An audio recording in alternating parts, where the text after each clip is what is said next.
The most under rated thrillers on ఆహా. Thrillers ఇష్టపడే వారికి నేను చెప్పబోయే ఈ 4 సినిమాలు ఖచ్చితంగా డిసప్పాయింట్ అయితే చేయవు. సింపుల్గా చెప్పేస్తాను, ఇప్పటి వరకు చూడకపోతే చూసేయండి.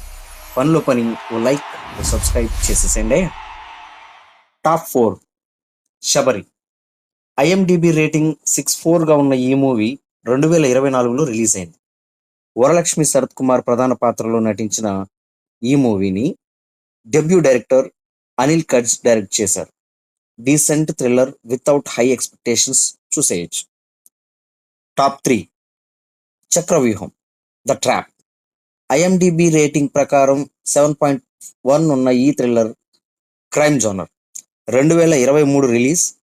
అజయ్ ప్రధాన పాత్రలో, చెట్కూరి మధుసూదన్ డైరెక్షన్లో వచ్చిన ఈ మూవీ ఖచ్చితంగా థ్రిల్ చేస్తుంది.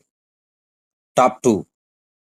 అంజామ్ పథీరా, అంటే మిడ్ నైట్ మర్డర్స్ అని మనకు తెలుగులో డబ్ చేశారు మలయాళం నుంచి. 2020 రిలీజ్. ఐఎండిబి రేటింగ్ ప్రకారం 7.9గా ఉన్న ఈ మూవీ పక్కా క్రైమ్ థ్రిల్లర్. కుంచుకో బోబన్ నటించిన ఈ మూవీని ఎంఎం థామస్ డైరెక్ట్ చేశారు. నిజంగా చెప్తున్నా, ఒక్కసారి మొదలయ్యాక చివరి దాకా చూస్తారు, ఆపరు. ఇక టాప్ 1లో ఎవరు మూవీ. అడవిశేష్ గూఢచారి తర్వాత వచ్చిన ఈ థ్రిల్లర్ 2019 రిలీజ్. ఐఎండిబి రేటింగ్ 8.1 ఉన్న ఈ మూవీ అడవిశేష్, రెజీనా, మురళీ శర్మ నటనతో పాటు ట్విస్ట్లు కూడా థ్రిల్ చేస్తాయి. ఖచ్చితంగా చూడాల్సిన మూవీ.